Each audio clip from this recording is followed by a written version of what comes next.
সিরাজগঞ্জের শাহজাদপুরে 7 জন সাংবাদিকের উপরে হামলার ঘটনায় 3 জন আসামিকে গ্রেপ্তার করেছে থানা পুলিশ। পরে তাদের শাহজাদপুর আমলি আদালতে প্রেরণ করা হয়।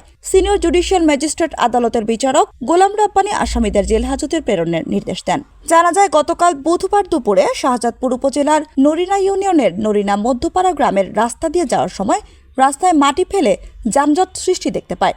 পরে রাস্তা থেকে মাটি সরিয়ে রাস্তা পরিষ্কার করতে বলে সাংবাদিকরা।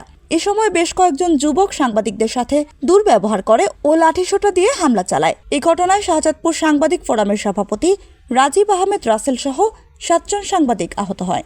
একই দিন দিবাগত রাতে শাহজাদপুর সাংবাদিক ফোরামের সভাপতি রাজীব আহমেদ রাসেল বাদী হয়ে 6 জনের নাম উল্লেখ ও অজ্ঞাত 5 থেকে 6 জনের নামে শাহজাদপুর থানায় মামলা দায়ের করেন।